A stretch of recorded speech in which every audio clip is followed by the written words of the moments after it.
시작하겠습니다. 안녕하세요. 이 문학반이 항상 힘든 게 어제 국교로 수업하고 저는 집에 가가지고 목이 지금 약간 좀 힘들어요. 한 달 동안 쉬었다가 하니까 그냥 쓰러졌어요. 새벽에 일어나가지고 그래서 목 상태가 지금 안 좋다는 거. 자, 작년도죠. 벌써 작년이 됐네. 작년도에 2025학년도에 임용을 치른 후에 문학 문제와 관련된 짧은 단평을 해드릴게요. 무난했다. 무난했다. 선생님, 저는 그 느낌 없는데요. 예를 들어 봅시다.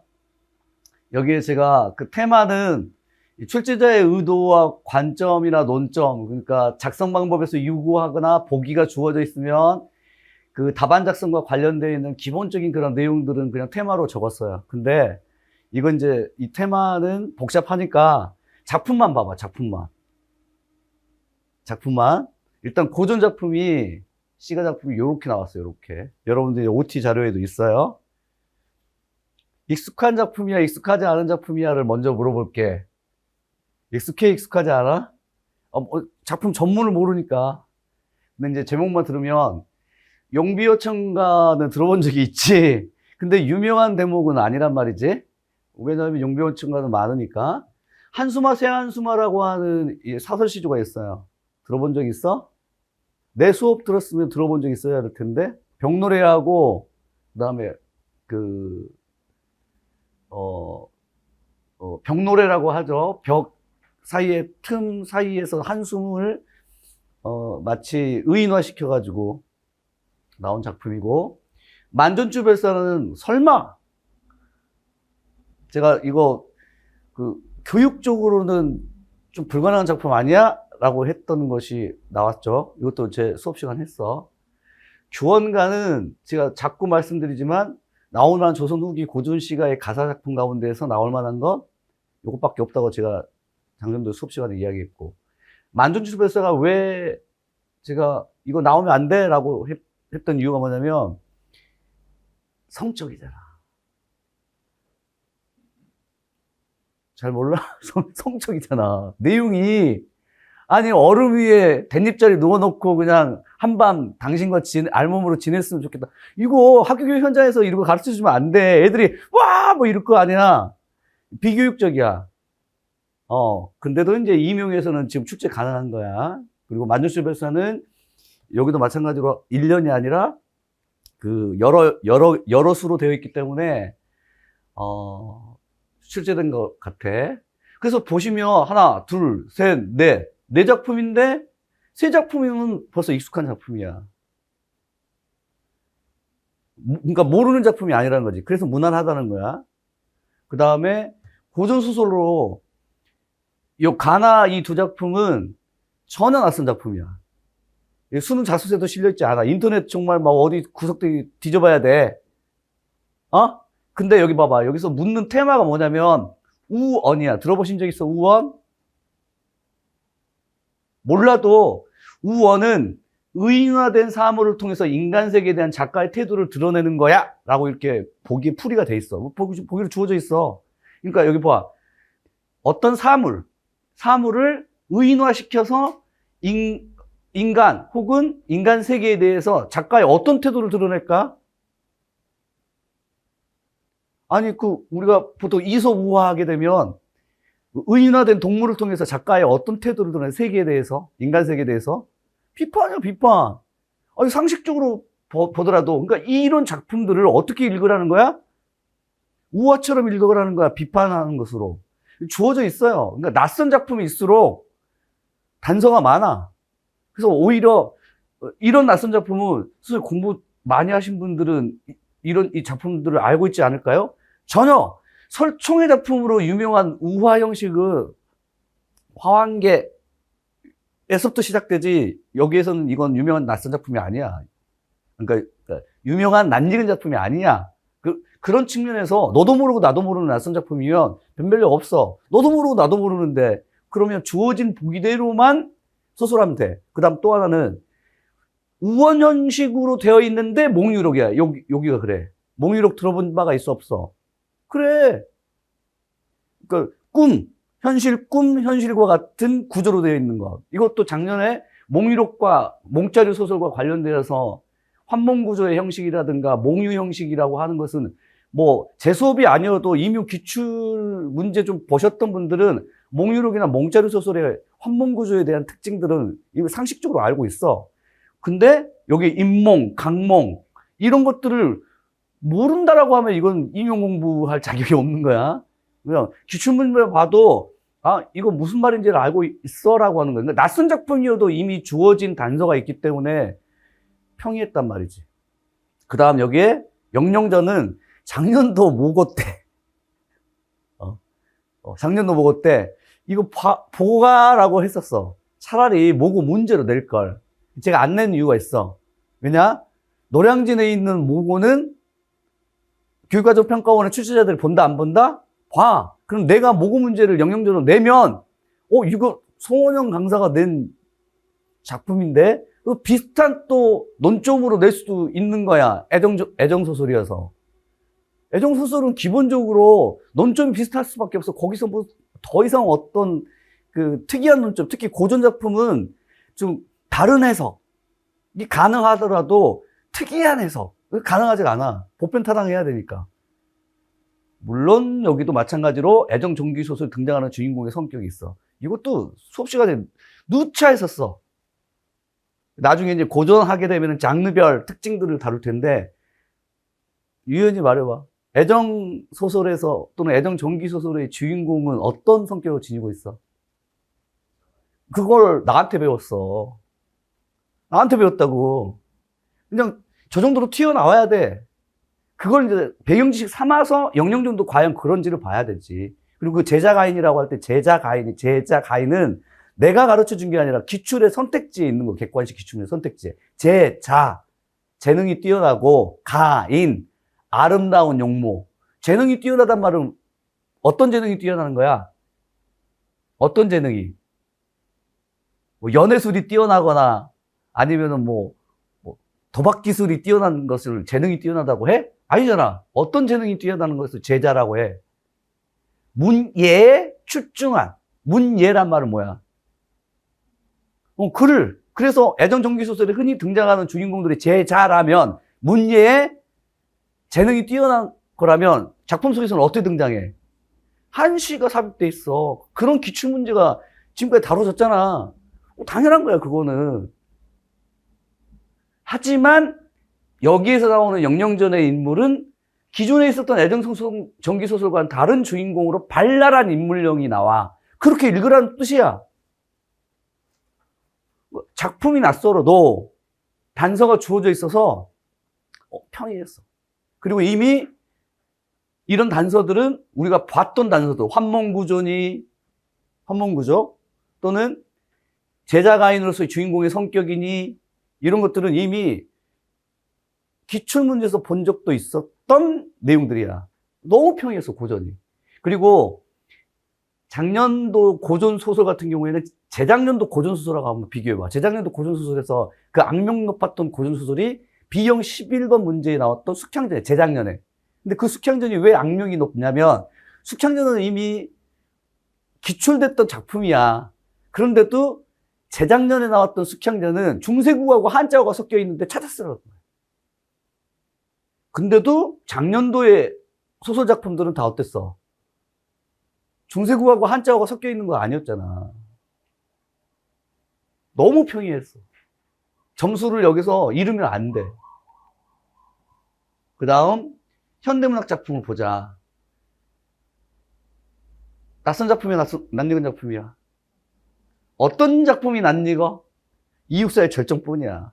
소무위의 불꽃은 작년도에 제가 언급만 하고 문풀반이나 모고에서는 내지는 않았지만, 왜냐하면 이제 이 작품이 이 작품 자체는 문학교육적인 의미보다는 문학사적 의미가 강한 작품이어서, 그래서 여러분들이 공부를 좀 하실 때 출제자의 의도나 관점을 파악할 필요가 있어. 그게 뭐냐면 왜 이 작품들을 선정한 거야? 예를 들면 오장환, 성탄제는 유명한 작품이 아니에요. 오장환은 만약에 오장환의 유명한 작품이라고 한다면, 오장환 들어보셨어요? 근데 유명한 작품이라고 한다면 고향 앞에서야. 왜냐면 수능 그 모의평가에도 나왔던 작품이니까. 오장환 하게 되면. 그리고 또 유명한 오장환의 작품은 우리 임용기출에서 나왔던, 오장환은 2번이나 임용기출에서 출제된 바가 있어. 첫 번째로는 그 등대불빛 있는 어포라고 하는, 등대불빛이 막 귀신 그림자와 같다 하고 일제 식민지 치하에서 그 민중들의 그 무기력함을 보여주는 거야. 왜냐하면 고기잡이를 해야 할 텐데 고기잡이 배들은 바다로 가지 않고 어귀에 배가 있고 그 배 안에서 도박을 하고 있어, 노름을 하고 있어. 그 모습이 나와. 할 일 없이 무기력한 모습이야. 어포라고 하는 작품으로 나온 적이 있었고, 또 하나는 기억 안 나? 이런 것들을 기억해야지. 오장환의 또 다른 작품으로는 그 추레한 지붕에 석가래가 다 무너지는 운막집 위에 닭이 있었는데 양주인 두 부부가 어느 날 싸워. 그리고 그 싸운 날 밤에 도망가 버려. 그럼 그들은 누구냐? 일제 식민지 치하의 민중이야. 먹고 살 길이 없어. 운막집에서 살고 있는 두 부부가 왜 싸워? 먹거리 없어서 싸웠겠지. 그런 작품으로 나와서 오장환은 그와 같은 작품들이 유명해. 성탄제가 유명한 게 아니야. 근데 왜 이렇게 낯선 작품을 줬지?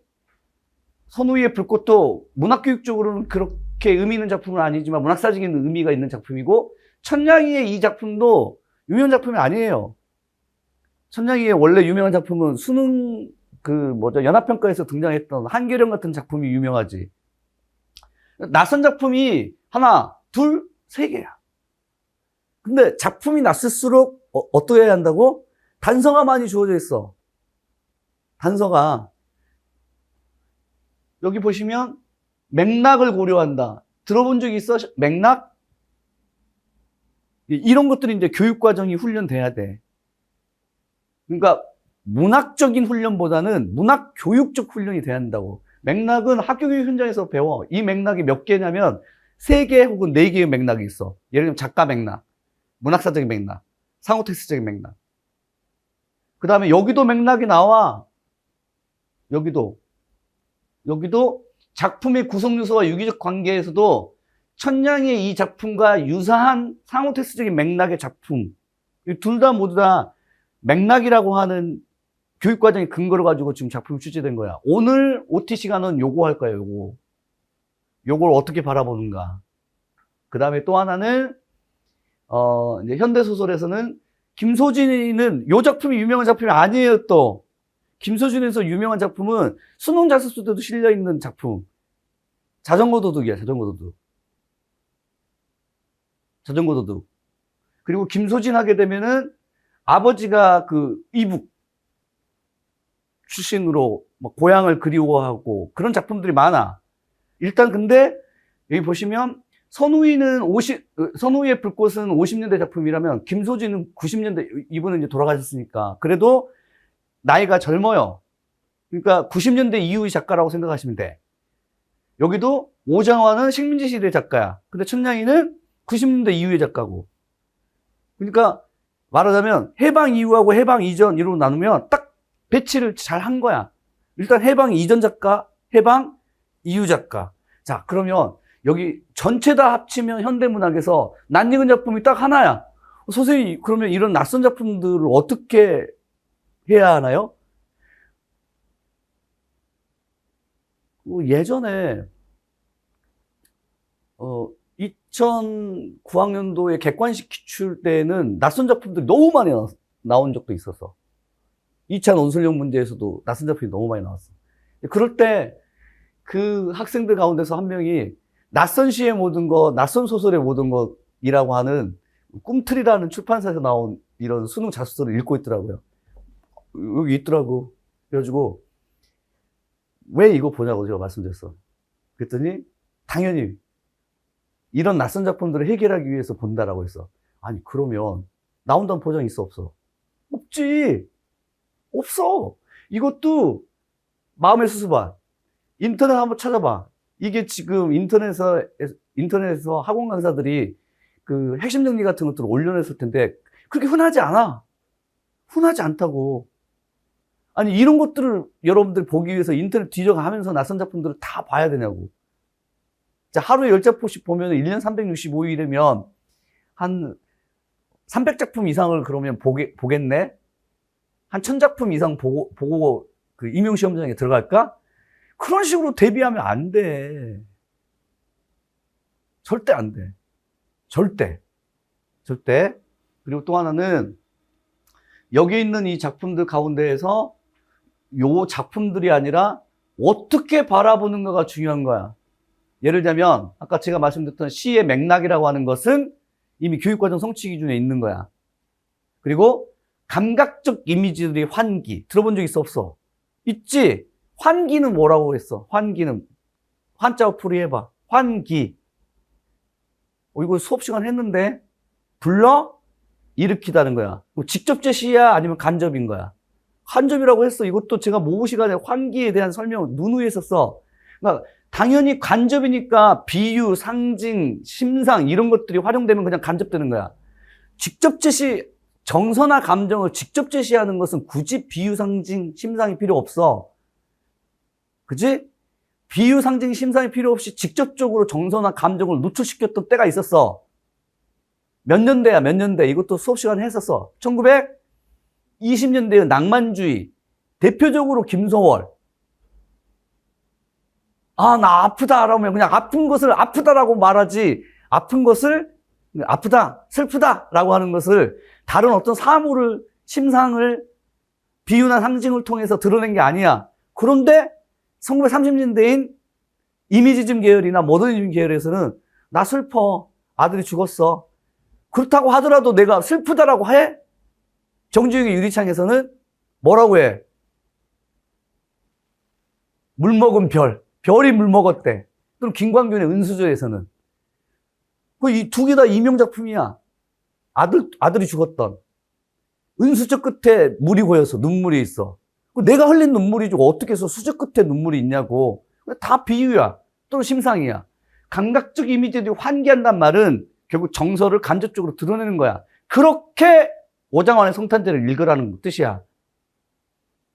뭐 멋진 해석을 기대하고 문제를 낸 게 아니라고. 그냥 두 가지로 해석하라는 거야. 하나는 맥락을 고려해.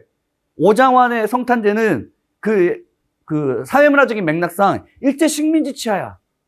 그런 맥락으로 읽으라는 거고. 두 번째로는 오장환의 성탄제에서 가장 주목해야 할 것은 뭐다?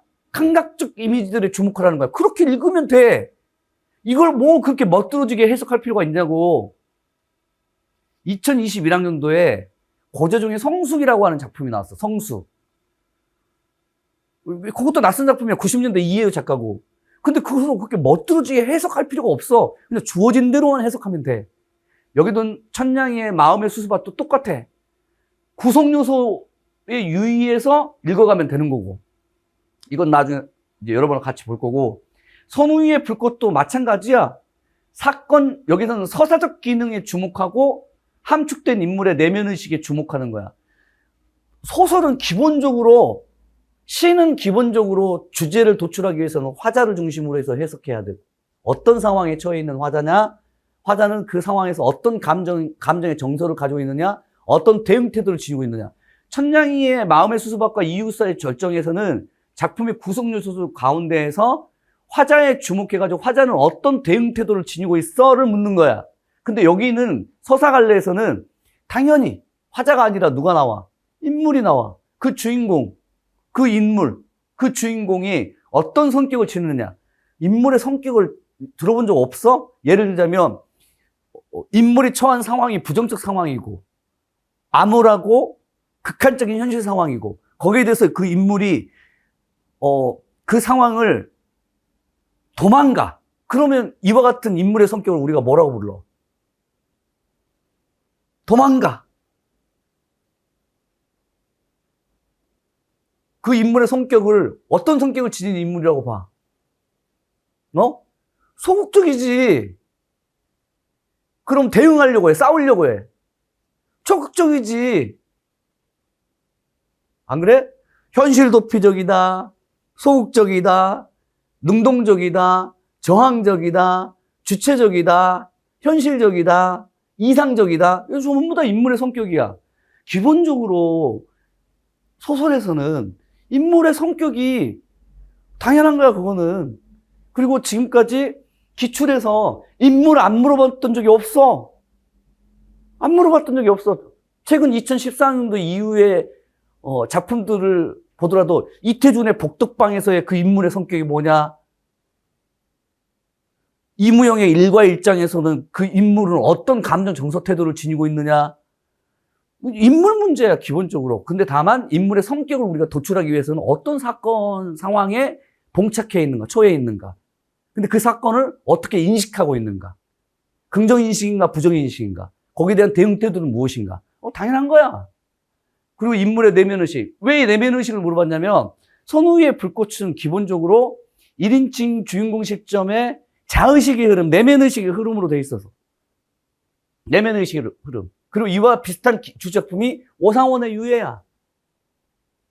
오상원의 유해에서도 기출되었던 작품에서도 내면의식의 흐름과 3인칭 객관적 시점을 지니고 있는, 전지적 시점을 지니고 있는 두 개가 공유되고 있었던 작품들을 주고 있어. 그래서 내면의식을 물어본 거야. 내면의식의 흐름이 있어서. 이건 이제 뭐 여러분들이 수업 시간에 제가 이제 요 작품에 대해서 이제 언급하겠고, 그 다음에 요 작품이 낯설어도 묻는 게 뭐야? 어린 시절이야, 어린 시절. 이건 제 수업 시간에 들어본 적 있어. 뭐? 서술자가 누구야? 어린 화자, 어린 소설자야. 그럼 소설자가 어린 소설자면 가지고 있는 장점이 있거나 단점이 있을 거야. 어린 소설자의 단점은 뭐야? 현실이나 상황에 대해서 제대로 인식을 하지 못해. 대표적인 작품이 뭐가 있어? 어린 소설자. 어려서 현실을 잘 몰라. 그래! 이 수업 시간에 다뤄진 적이 있었고, 수업 시간에 다뤄진 적이 없었어도 기본적으로 이렇단 얘기야. 그 다음 또 하나는 어리석은 소설자가 있겠지. 그걸 믿을 수 없는 소설자라고 해. 신빙성 없는 소설자. 다만, 인물이나 소설자가 지금 어린 시절이야.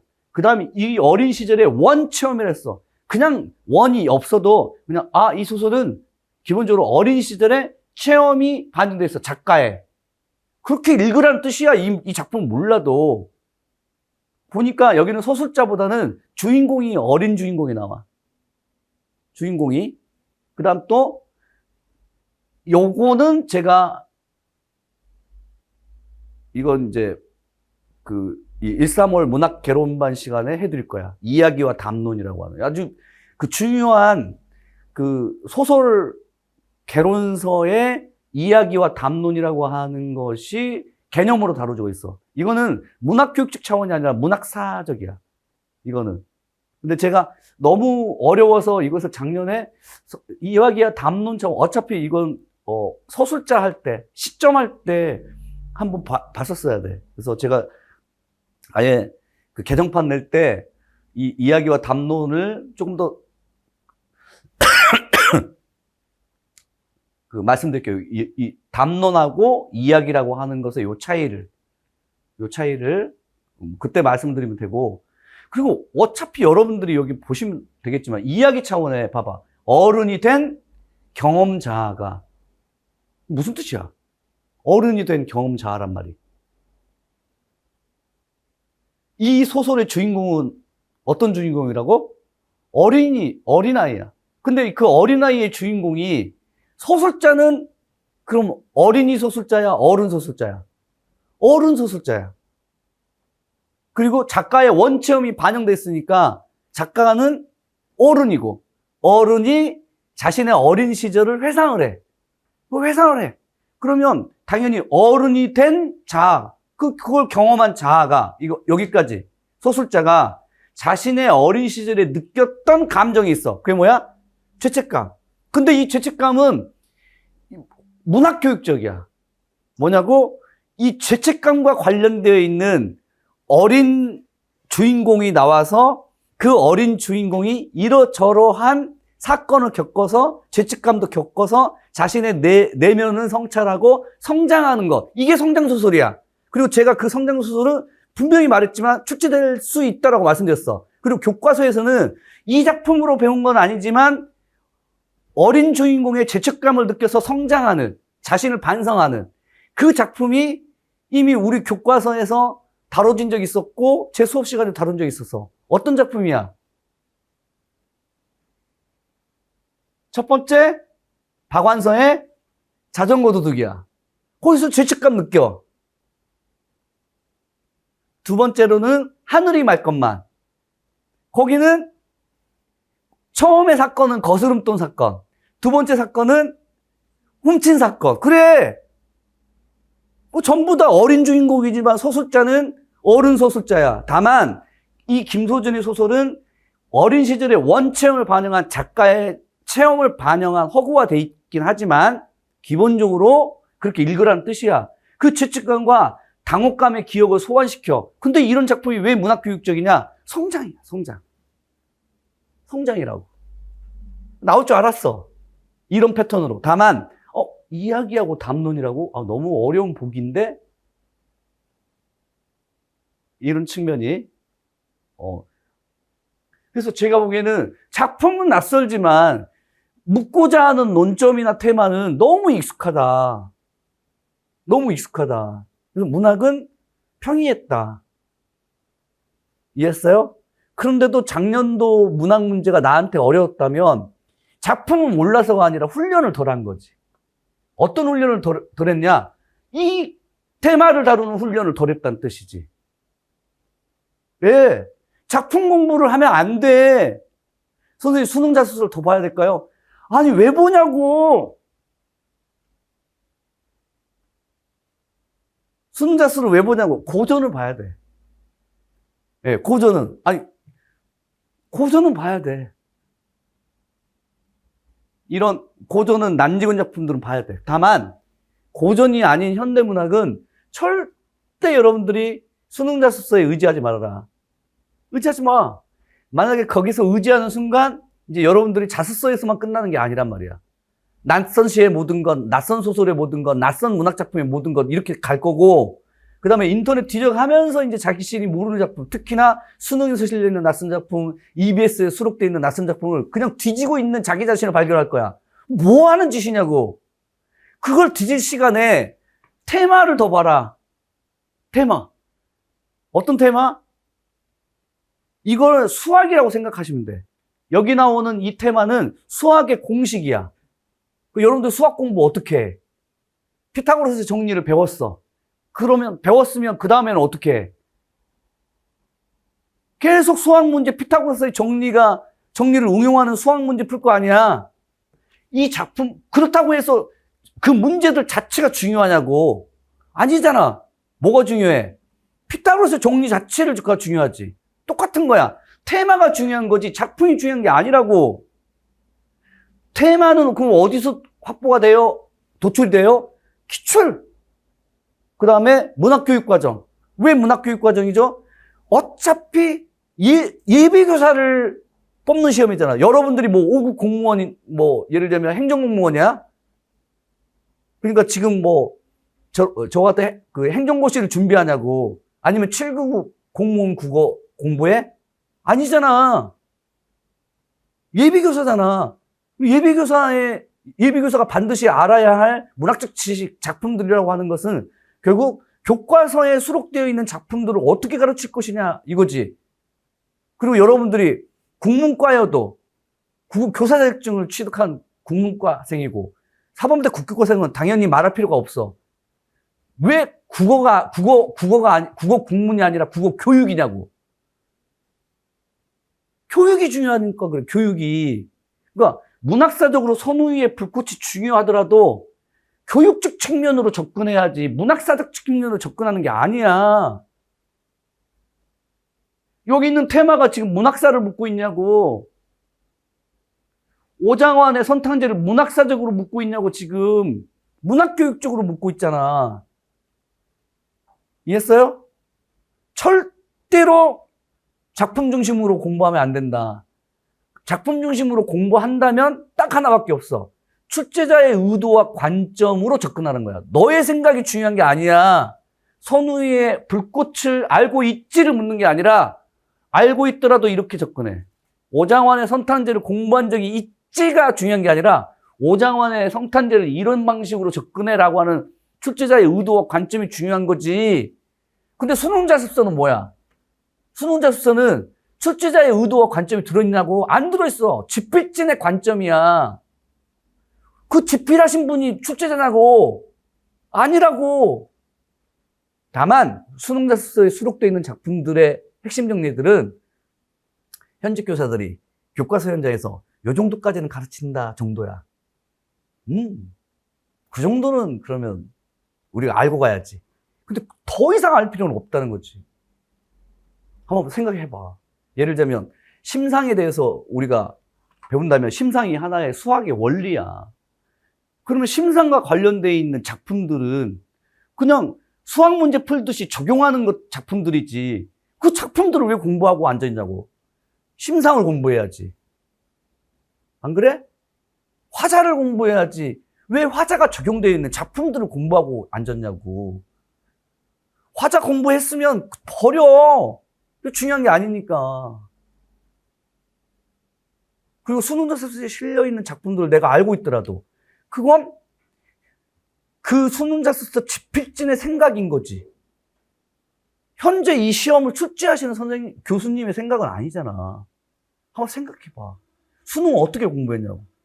수능 고3 막판에 1년 동안 수능 국어 언어 영역을 어떻게 공부했냐고.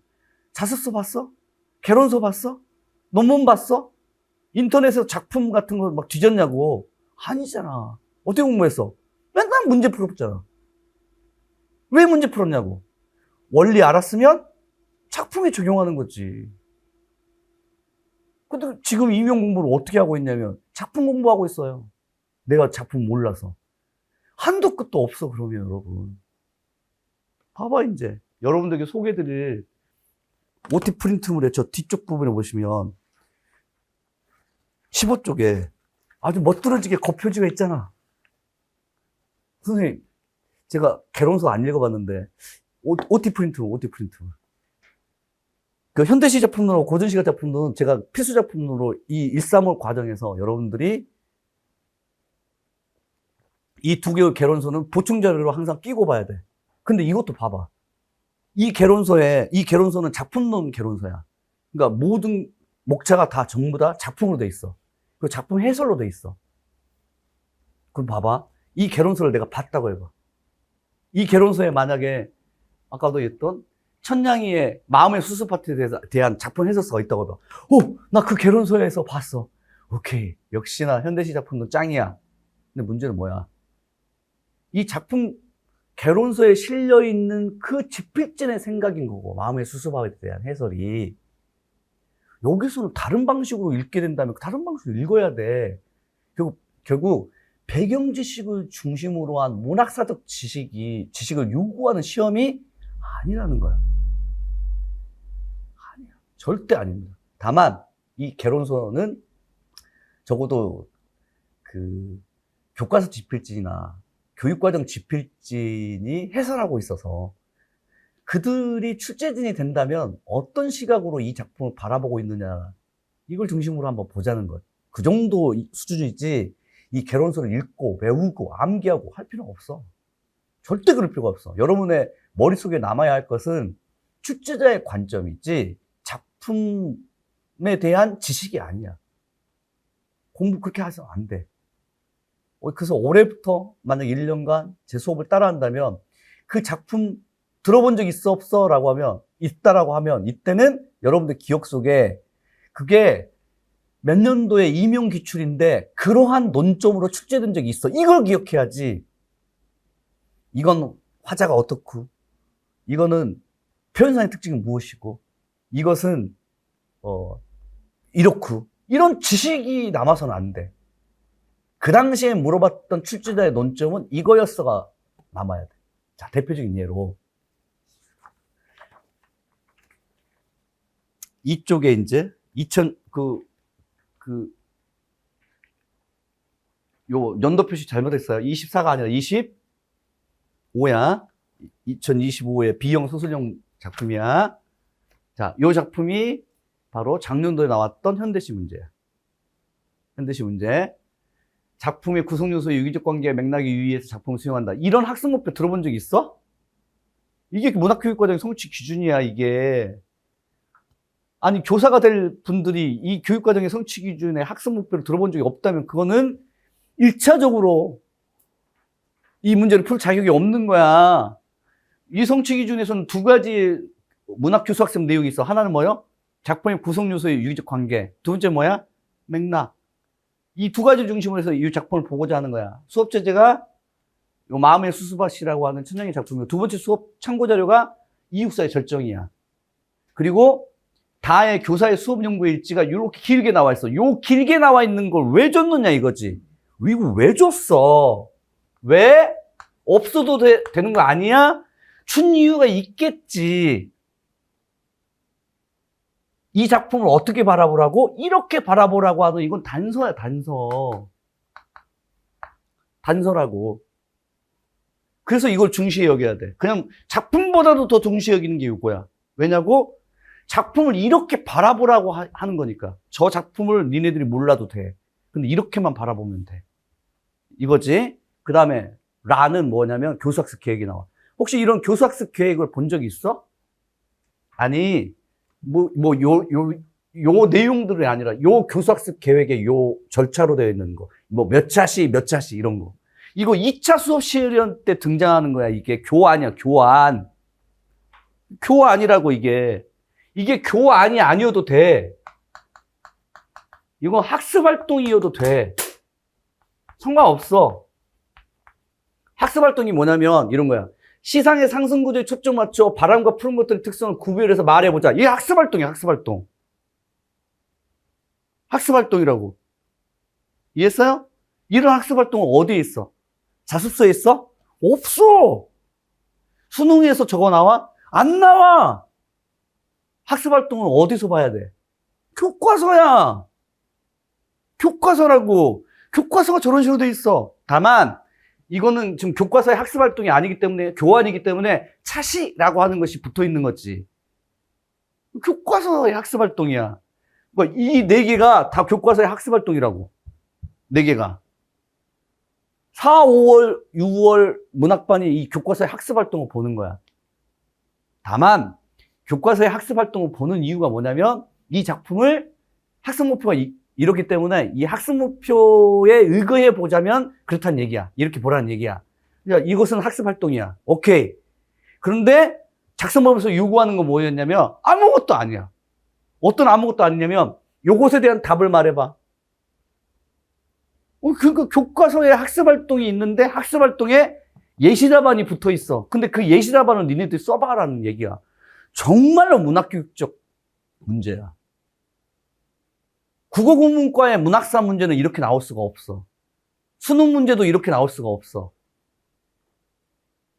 그치? 그런데 봐봐.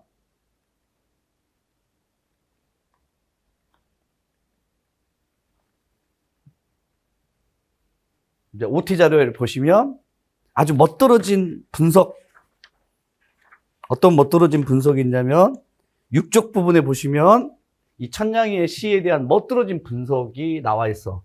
이런 분석을 요구하는 문제가 아니라고. 절대 아니야. 자, 몇 쪽으로 펼치시냐면 이 분석 지나고 문학교육과정 성취 기준 지나고 다 지나서 12쪽 봐. 가작품이 이용하게 두만강 너 우리의 강화라고 하는 작품이야. 낯설어 낯익어. 낯선 작품이야. 이 두만강 작품은 낯선 작품이에요. 이용하기에 낯익은 작품은 뭐야? 전라도 가시네. 전라도 가시네. 우리 임용기출에서 나온 작품. 그 다음에 우라지오 가까운 항구. 이것도 임용기출 작품. 그러니까 임용기출 작품은 기본적으로 알고 있어야 돼. 그 다음 또 하나는 그 막차 갈 때마다 2008년도 이전 작품으로 어느 고향을 떠나온 어떠한 화자가 나와. 근데 그 화자가 그 기차가 이렇게 저기 산속으로 쭉 갈 때마다 소주잔을 기울여. 왜냐고? 저 기차 타고 고향에 가고 싶거든. 그 작품. 그게 유명한 작품이지. 요건 도망강은 굉장히 낯선 작품이에요. 자, 그 다음 나 작품이 이형기의 산. 이형기의 산도 낯선 작품이야. 원래 이형기의 작품으로 유명한 작품은 폭포, 낙화 이런 작품. 낯선 작품. 가나 두 작품이 다 낯선 작품이야. 그 다음 다가 천냥이의 마음의 수밭이야. 그리고 이런 문제가 나왔어. 15번 문제, 16번 문제. 이게 어디서 나온 문제냐면 연합평가 때 나왔던 문제. 연합평가는 누가 풀어? 연합평가는 누가 풀어? 고등학교 학생들이 풀어. 고1 연합평가, 고2 연합평가. 예를 들면 4월, 7월, 9월, 11월. 1년에 4차례. 경기도에 있는 서울시 산하 교사나 인천광역시 산하의 경기도 서울 그 교사들이 한 2차례 내고, 그 다음 지역교육청 교사들이 2차례 내. 4, 7, 9, 11. EBSI라고 하는 곳에 가시면 이 교육청 연합평가 문제들이 있어. 다 있어. 심지어는 해설지도 있어. 교사들이 냈어, 현직 교사들이. 그때 현직 교사들이 낸 문제야. 교수들이 낸 문제가 아니야. 근데 이 천냥이의 마음의 수수밭에 대하여 여기 보릿고개를 이제 여기 읽어보면 마음이 수수밭을 지난다. 모인 몇 장 더 얹어 뒤란으로 간다. 저녁만큼 저문 곳이 여기 또 있다. 개밥바라기 별이 네 눈보다 먼저 땅을 들여다본다. 세상을 내려놓고 길 한쪽도 볼 수 없다. 눈뚝길 넘어 길 끝에 보레밭이 있고 그 보릿고개를 넘은 세월이 있다. 바람이 자꾸 등짝 때리고 절골의 그림자는 암처럼 깊다. 나는 몇 번이라도 머리 흔들고 산속의 산 위의 산을 본다. 산을 올려다봐야 한다는 걸 이제 알았다. 저기 저 하늘자리 싱싱하게 푸르다. 그 푸른 것들이 어깨를 툭 친다. 올라가라고. 그래야 한다고. 나를 부추기는 솔바름 속에서 내 막막함도 올라간다. 번쩍 제정신이 든다. 제정신이 들 때마다 우짖는 내 속에 목탁새들 나를 깨운다. 이 세상에 없는 길은 만들 수가 없는 것. 산 옆구리를 끼고 절벽을 오르고 나니 천불산이 몸속에 들어와 앉았다. 내 마음속 환해진다. 이게 학생들에게 낯선 작품이야, 낯익은 작품이야. 학생들이 굉장히 낯설어. 그런데도 이런 문제를 냈단 말이지. 아무런 근데 보기가 없어. 아무런 보기가 없는 상태에서 A와 B를 비교한 내용으로 적절하지 않은 거. 답이 중요한 게 아니라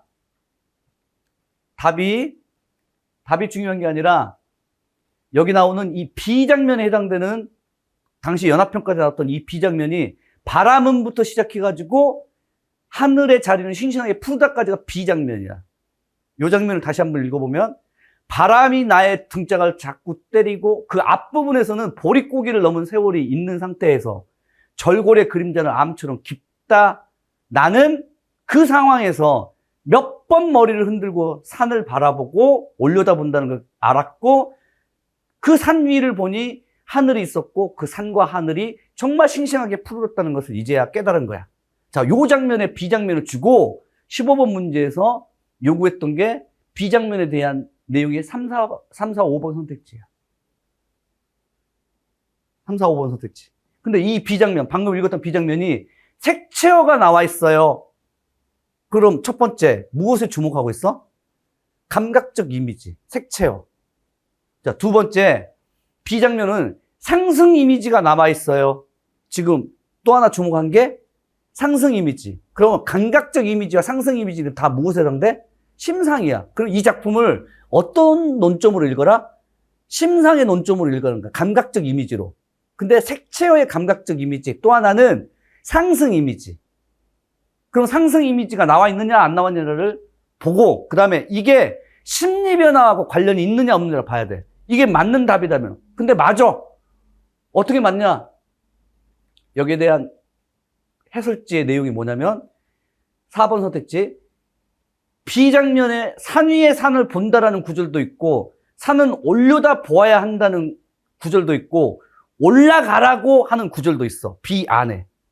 이것들 모두 다가 공통적으로 보여주는 이미지는 뭐야? 상승이야. 올려다보고 올라가야 하고 하는 것들이야. 그러니까 지금 산 아래에서 산을 보고 산을 보고 그다음 산을 오르려고 해. 나중에 후반부에서는 절벽 오르잖아. 그래 안 그래? 그치? 그리고 그런 상승 이미지를 통해서 어두운 내면 의식에서 벗어나고 있어요. 이게 정답, 이건 맞는 답이거든. 그럼 어두운 내면 의식은 어디에서 나와? 여기서 나오지. 여기서. 그리고 이 앞부분에는 뭐가 나와? 요게 나오지.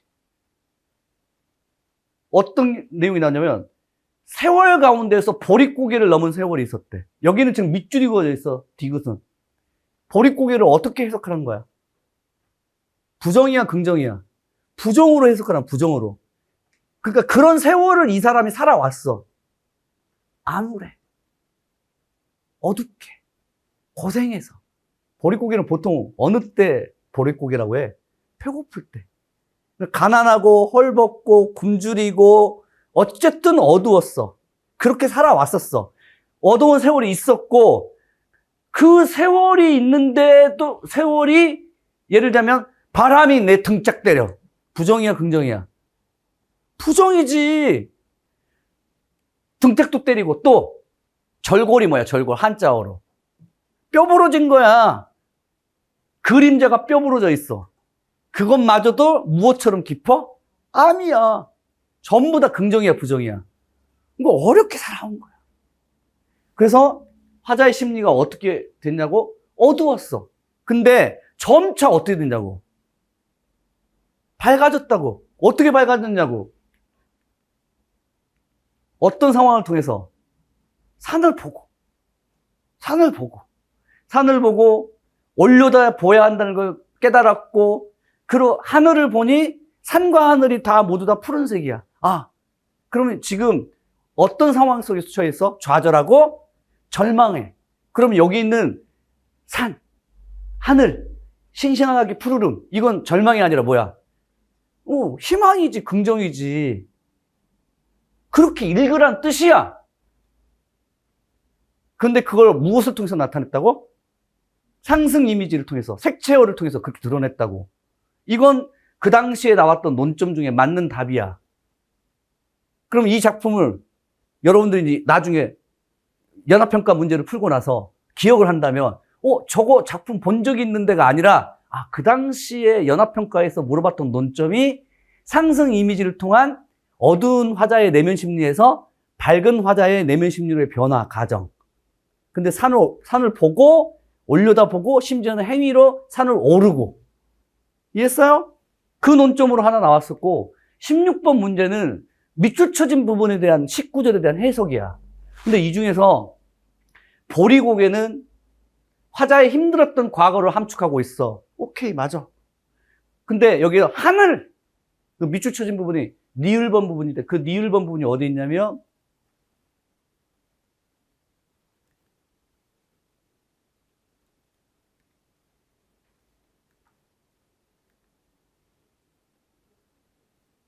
목탁 소리. 이 목탁새. 목탁은 기본적으로 절에서. 그럼 이 목탁이 하고 있는 그 기능은 뭐냐면, 나를 계속 자각시키는 거잖아. 그러니까 일깨운다라는 거야. 근데 여기서 일깨우는 존재에서 일깨우는 목탁새라고 하는 존재에 대하여 무엇과 무엇에 의해서 정신이 들었어? 하나는 뭐? 하늘. 또 하나는 뭐? 솔바람. 근데 바람이 두 번 나와. 앞에 있었던 바람은 뭐야? 그렇지, 이건 부정적인 거지. 근데 뒤에 나오는 솔바람은 뭐야? 긍정적인 거야. 이해했어요? 그럼 한번 제가 문제 낼게. 자, 하늘. 이거는 화자를 일깨우는 거야. 화자를 깨닫게 만드는 거야. 그러면 하늘 이외에 여기서 하늘. 여기서 하늘. 하늘 이외에 화자를 깨닫게 만드는 또 하나 거 찾아봐. 뭐야? 산. 그 하늘과 산을 합쳐서 뭐라고 불러? B장면 다음 장면에서 뭐라고 불러? 푸른 것들이 어깨를 툭 쳐. 뭐 하라고? 올라가라고. 그러면 화자를 일깨우는 존재는 하늘과 산. 그 둘 다를 지칭한 게 뭐야? 푸른 것들이야. 그렇게 그런 논점으로 지금 나온 거라고. 이게 지금 15번 문제, 16번 문제가 하늘과 솔바람에 의해서 정신이 든 화자, 그 화자를 일컬어 목탁새. 이게 당시에 나왔던 연합평가 문제야. 그럼 다시 임용 문제로 되돌아가 봐.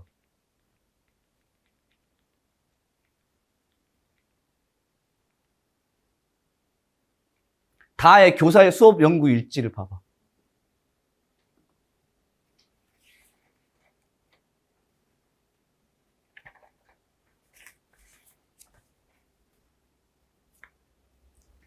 사적 부분에 보시면 내가 이걸 분석해 놓은 게 있어. 이거 단순하게 보면 안 된다. 어떻게 보냐면 세 개로 나눠서 봐라. 세 개로 나눠서 봐. A, B, C로. 세 개로 나눠서 봐라. 사적 부분을. 어떻게 세 개로 나눠서 보냐면 1차 시수업은 여기에서는 지금 직접적으로 작성 방법에서 요구한 게 아니야.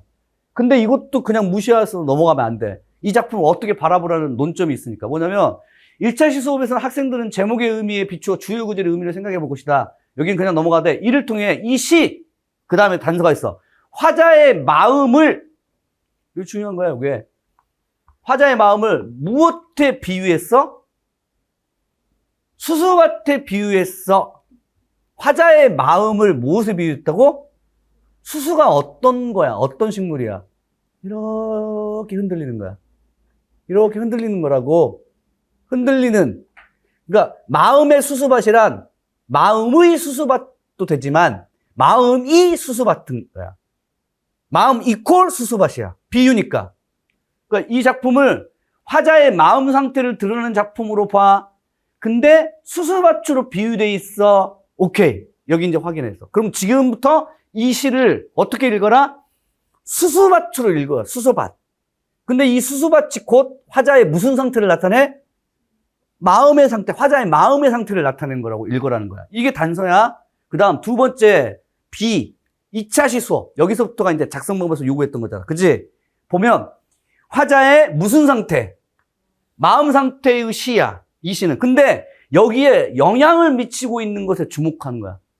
마음의 상태에 영향을 미치는 대상들이 있대. 마음 상태에 영향을 미치는 대상들이 있고, 이를 위해 이 시에 나타난 시상의 무슨 구조? 상승 구조. 이게 연합평가 때 나왔던 상승 이미지. 그럼 여기도 이 시를 무엇으로 읽어라? 상승 이미지로 읽어라. 상승 이미지.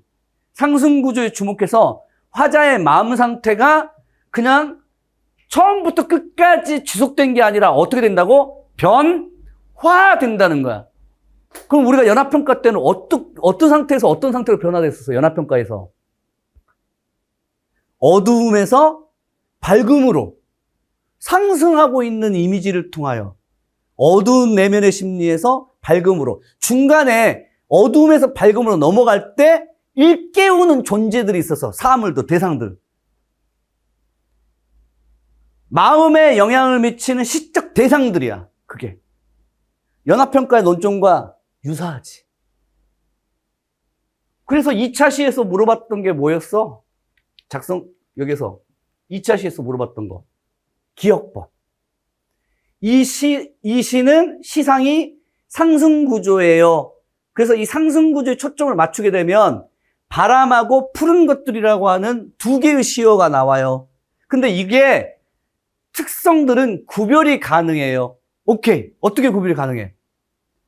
우리가 연합평가 때 풀었던 논점에 의하면 바람이 내 등짝을 때린 거야. 그건 뭐야? 부정적인 거야. 근데 푸른 것들은 뭐야? 긍정적인 거야.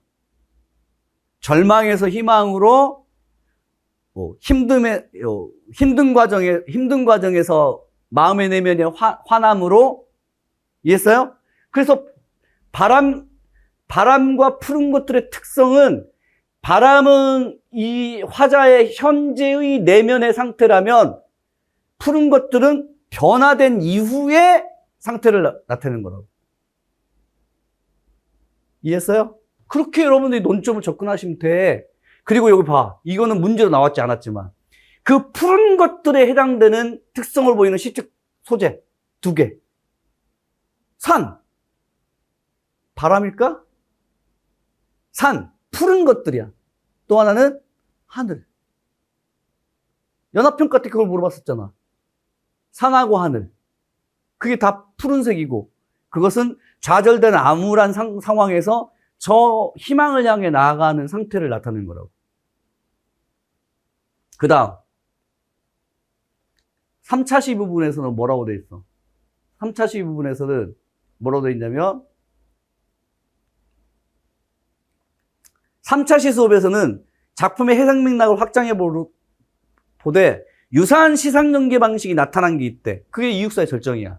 그 작품을 보면서 여기 중요해. 화자의 행위와 위기 상태에 대한 관점 전환, 이 2가지를 보고자 해.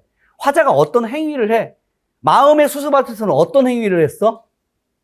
산을 보고, 올려다보고, 하늘을 올려다보고, 그 다음에 뭐 했어? 절벽 오르고, 그 다음에 마음을 평온한 상태로 만들었잖아. 근데 이육사의 절정도 이와 유사하다는 거지.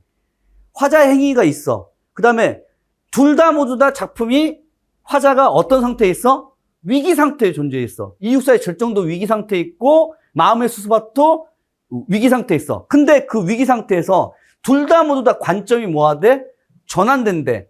어디에서 어디로? 부정에서 긍정으로, 절망에서 희망으로. 모두 다. 그런데 연계되어 있는데 이제 묻고자 하는 건 이거지. 봐봐. 니은 디귿. 니은은 뭐냐면, 관점 전환은 모두 똑같아. 근데 관점을 전환하는 것은 똑같지만 차이가 있대. 그 차이점을 보는 것의 행위를 중심으로 한번 살펴봐. 그러면 마음의 수수밭에서는 무엇을 봤어? 산을 보고 하늘을 봤지.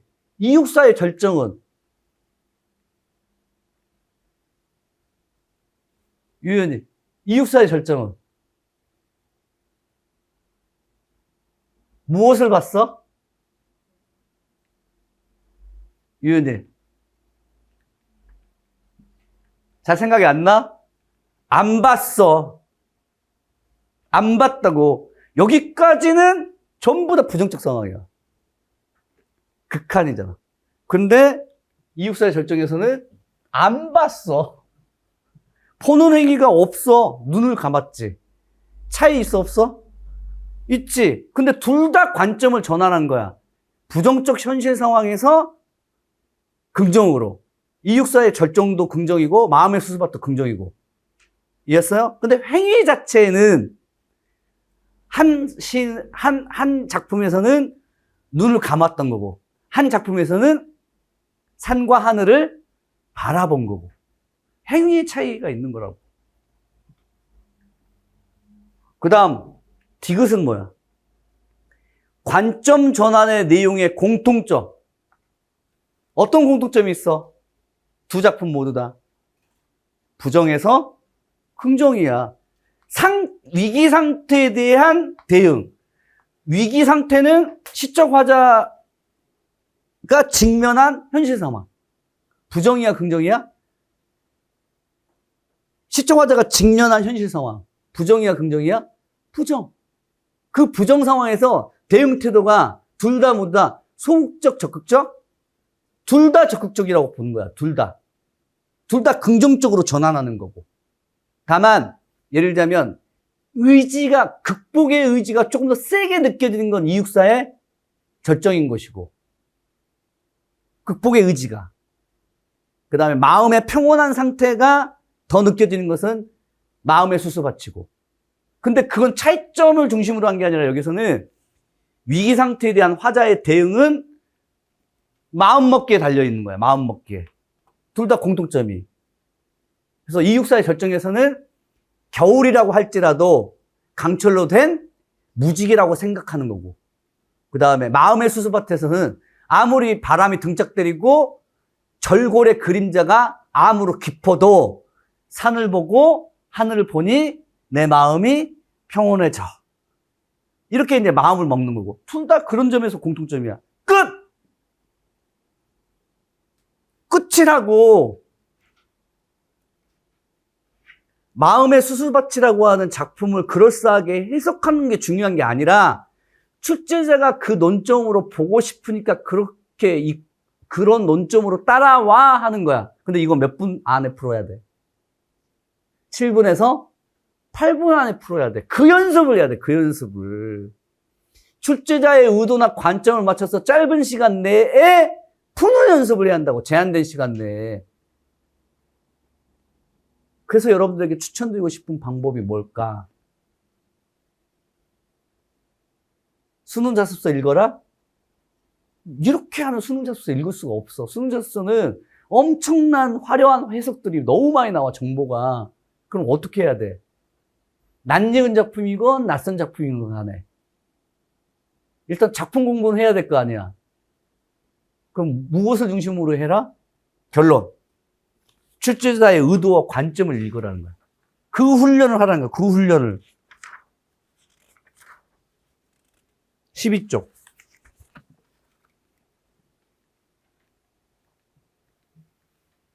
저하고 1월부터 6월까지 훈련할 게 2개가 있어요. 하나는 개론서에 수록되어 있는 작품이든 수능, 출제된 작품이든 교과서, 학습활동이든 간에 이제 제 수업 시간에 배우는 작품들은 전부 다 개론서에 수록된 작품, 수능 출제 작품, 교과서의 학습활동으로 되어 있는 작품들이야. 근데 그 작품들을 다 다루는 게 아니라 대표 사례로 삼아. 그걸 대표. 무엇을 위해서야? 무엇을 위해서? 요거 파악하기 위해서. 출제자는, 이때 출제자란 개론서 집필지는 이 작품을 어떻게 봤나? 천재교과서는 이 작품을 어떻게 봤나? 미래인 교과서는 이 작품을 어떻게 봤나? 2023 11월 고2 연합평가에 나왔던 이 작품은 그 연합평가의 출제진 현직 교사니까 현직 교사는 이 작품을 어떻게 봤나? 이게 중요한 거야, 이게. 그리고 이 작품에 대한 배경 지식을 잊어도 된단 말이지. 출제자의 관점이나 의도만 알면 돼. 그리고 그게 생각나야 돼. 이제 생각나지? 연합평가 때 천냥의 마음의 수수밭은 출제자가 이 작품을 어떻게 바라보고 있는 거야? 첫 번째, 감각적 이미지에 주목하고, 두 번째, 상승 이미지에 주목하고, 세 번째, 그런 감각적 이미지와 상승 이미지에 따른 화자의 심리 상태의 변화에 주목한 거야. 그게 기억돼야지. 그리고 그게 원리야, 원리, 공식이고, 수학에. 그러면 그와 같이 감각적 이미지, 상승 이미지가 드러나 있는데 화자의 심리 상태가 변화된 작품들이 천냥의 마음의 수수밭 한 작품만 있냐고. 그 대표적 사례라고. 나머지 작품들도 그와 비슷한 작품들이 있을 거란 말이야. 그럼 그때마다 그 공식적인 원리를 적용하려고 해야지. 그래, 안 그래? 그래. 상승 이미지 들어본 적 있어? 있어. 그러면 이제 다른 낯선 작품들, 아니, 예를 들면 연합평가 풀거나 개론서 작품들을 막 보는데 상승 이미지가 나와. 그럼 생각이 나와야 돼. 그때 그 연합평가 때 나왔던 건 상승 이미지에 따른 화자의 심리 상태 변화였는데 여기는 상승 이미지인데 화자의 심리 상태의 변화일까? 이것도 똑같이? 오케이. 비슷한 게 황지우의 겨울나무에서 봄나무에라고 하는 작품이 있어. 낯선 작품이야. 근데 그 작품이 낯익어도 낯설어도 상승 이미지를 읽으면 처음에 겨울나무 상태야. 뿌리가 있고 아직 새싹이 안 났어. 근데 점차 봄이 돼서 나무가 새싹이 이렇게 움토다. 근데 그 나무가 겨울나무에서 봄나무로 움돋을 때 그 나무의 심리 상태 혹은 정신 상태도 변화한다고. 처음에는 나무는 겨울에 꽁꽁 얼어서 추워. 움츠러들어 있어. 근데 봄이 되자 점차 기지개를 펴고 저 푸르른 하늘을 향해서 기지개를 이렇게 펴는 모습이 나와. 심리 상태가 변화한 거야. 어디서 어디로? 부정에서 긍정으로. 어쩜 그게 똑같냐고. 그러니까 어떤 대표 작품을 삼아서 공식적인 원리를 그 안에서 우리가 도출하면 그걸 다른 작품에도 적용하는 그 연습을 해야지 작품마다 보고 있어. 그러니까 그 작품마다 또 기억하려고 해. 어떻게 해서 수학 문제를 기억하려고 하냐고. 원리만 알면 되지. 내 말이 맞지? 그치. 1년 365일에 매일 10작품씩 해서 300작품 보고 가야지. 그게 중요한 게 아니라고. 오히려 300작품이 아니라 300문제를 풀어야지. 300문제를 풀면서 그때그때 문제 풀 때마다 출제자의 관점 및 의도를 파악을 하는 연습을 해야지. 그리고 작품은 잊어야지. 그때는 그렇게 냈으니까. 똑같아. 이육사의 결정이 작년에 나왔어. 그럼 올해 나온다면 이와 똑같은 모습으로 나올까? 아니라고. 아니야. 작품 자체는 도구나 수단에 불과하다. 어떤 느낌인지 아셨지? 그거야. 그래서 저한테는 그걸 대표적인 사례로 삼아서 출제자의 의도 및 관점을 파악하는 연습하다. 대표적인 사례로. 나머지는 여러분들이 이제 EBSI라고 하는 인터넷 사이트에 들어가시면 고1 연합평가, 고2 연합평가, 고3 연합평가, 수능 모의평가는 있나? 있어. 그 아마 다 찾을 수 있어. 그러면 여러분들이 매일매일 작품을 수능 자수를 읽을 게 아니라 그냥 매일매일 한 세트씩. 내가 현대시에 약하면 현대시, 현대소설을 약하면 현대소설 해가지고 매일매일 세트 문항 풀어. 풀 때마다 작품을 공부하는 게 아니라 그럴싸한 해석. 그리고 보지 마. 그냥 이 작품은 이 논점으로 이렇게 나왔다. 그것만 기억하면 돼.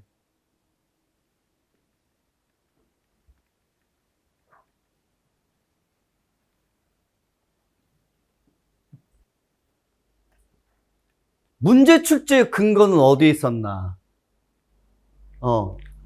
그러니까 제가 이제 아까 이 마음의 수수밭이 나왔던 이 기초작품에 처음에 그 학습 목표가 있다고 말씀드렸어요. 작품의 구성 요소의 유기적 관계와 맥락에 의해서 작품을 수행한다. 이 학습 목표를 들어본 적이 없다면 교육과정의 성취 기준을 지금 모르는 거야. 근데 그 문학교육과정의 성취 기준이 존재하는데도 불구하고 여러분들은 8쪽 부분에 보시면 OT 자료의 8쪽 부분을 보시면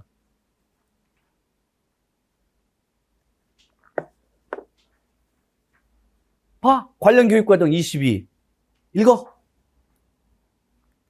뭐 됐어? 읽어봐. 10공국 2-05-02 시작. 작품 구성 요소들의 유의적 관계를 파악하며 작품을 수용한다. 이와 비슷한 12 문학 0106 문학작품의 내용과 형식이 긴밀하게 연관되면 이해하면 작품을 감상한다. 2015 고등학교 2학년 문학작품 내용과 형식이 긴밀하게 연관돼서 이루어지면 이해한다. 요 성취 기준은 자꾸 나와. 이 교육과정의 근거야. 이 교육과정의 근거. 그리고 이 교육과정을 근거로 하여 나왔던 기출작품이 10쪽 부분에 넘겨보시면 작년도에만 나왔던 거 아니라고. 작품 구성 요소들의 유기적 관계라고 하는 게 언제 나왔냐면 거슬러 올라가면 몇 년도? 15년도, 21년도 고전적 성수, 22년도 이성부의 벽, 24년도에 박용래와 한민보 모두 다 문학교육과정의 성취 기준의 학습 목표가 요거야. 똑같은 교육과정이 근거야. 근데 작품은 달라. 그리고 작품이 다른데 문학 구성 요소들이 중요해. 구성 요소들이. 거기 들어봐. 시작품의 구성 요소가 뭐야? 이건 이제 여러분들 물어보자. 서점 갈래? 대표적으로 현대시가 있다면 현대시를 구성하고 있는 요소. 이거 한번 물어보자. 시의 구성 요소 혹은 시의 요소. 말해봐. 시의 3요소.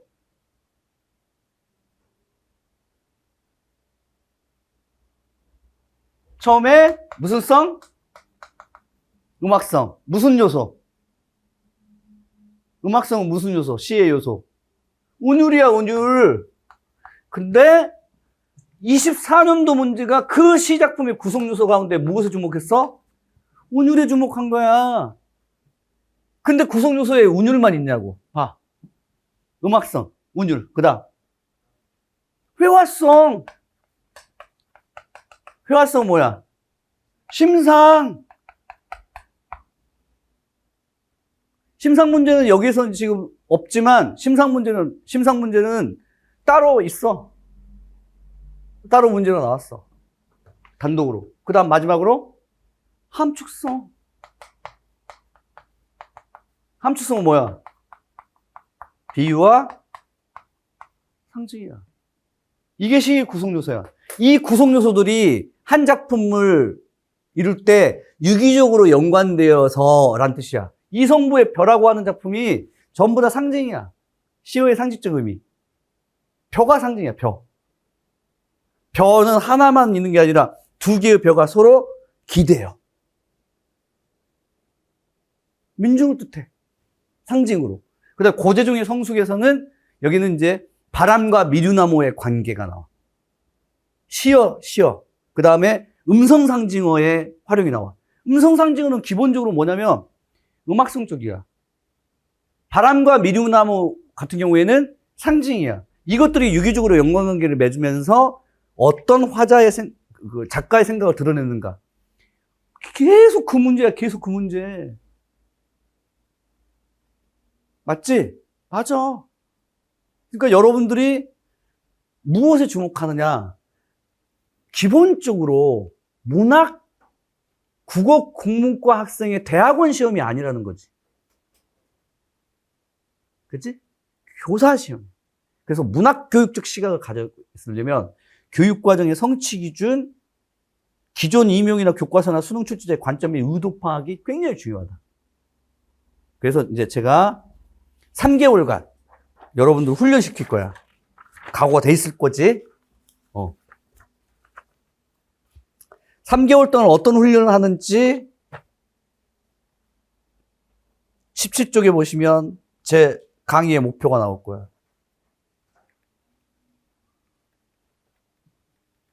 저는 양치기 하는 분들을 미워할 거예요. 첫 번째, 이론이라고 하는 게 존재한다.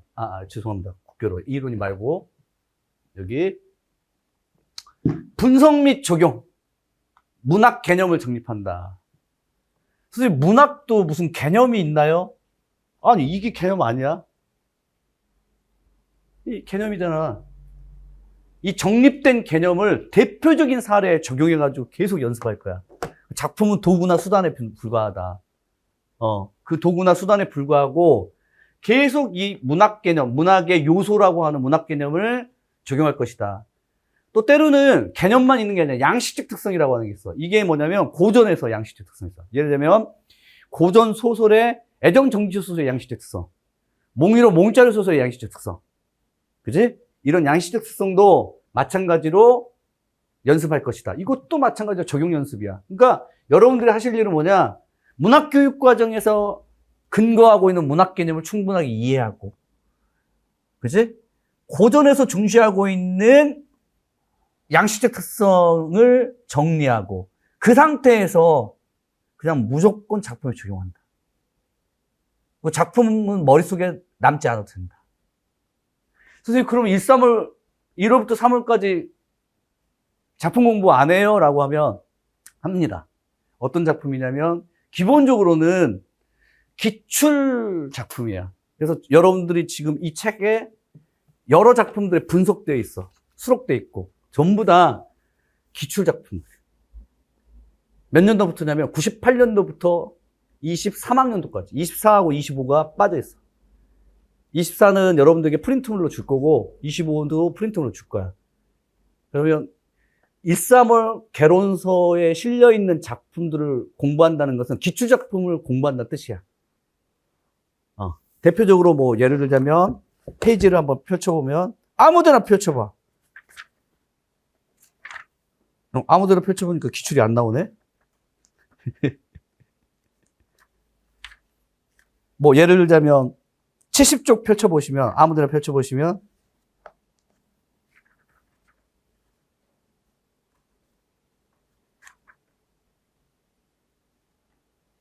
가의 어우야담 유무공인 나의 이광수의 무정 다의 백석의 남신유주 유동 박씨봉방이 몇 년도에 나왔어?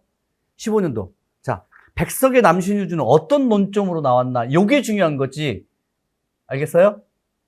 이게 중요한 거야. 남신유주에 대해서 너희들이 알고 있느냐가, 우리들이 알고 있느냐가 중요한 게 아니라 15년도에 나올 때 어떤 논점을 물어봤느냐, 그게 중요한 거야. 그걸 기억해야 돼. 그 다음 또 73쪽에 이용학의 전라도가 시내는 12년도 2차 논술용 문제 나왔을 때 그때 어떤 논점으로 나왔나, 그게 중요한 거야. 이 작품에 대한 유려한 해석이 중요한 게 아니라 학원 강사나 여러분들이 이걸 작품을 막 이렇게 해석하고 저렇게 해석하고 또 개론서에는 이 전라도 가시네에 대해서 이런 해석이 있고 이게 중요한 게 아니라 12년도에 나왔던 전라도 가시네는 어떤 논점으로 나왔나. 이게 만약에 올해 출제되면 어떤 논점으로 나올까. 그것도 예상을 해봐야지. 그래서 이렇게 기출작품을 나왔던 당시의 논점으로 공부를 하는 거야. 기억해야 할 것은 작품을 기억한 게 아니라 그때 나왔던 출제자의 논점이야. 근데 논점이 맞냐고. 두세 가지야. 한두 가지고. 그 논점만 기억하면 돼. 그리고 그것은 우리 공통 원리니까 그 원리를 다른 작품에도 적용 가능한가도 항상 생각해 봐요. 그리고 이제 공부하게 되다 보면 그런 것도 있을 거야.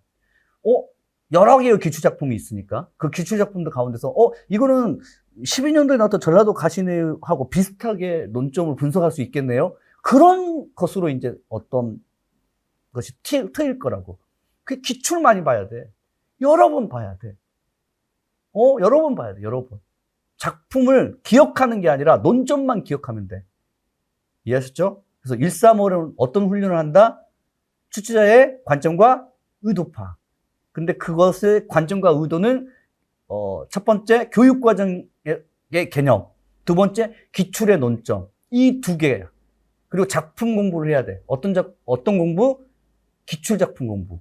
135는 기출을 적어도 1회독 한다. 그래서 여러분들이 집에 가셔서 해당되는 기출 문제를 꼭 풀어봐야 돼요.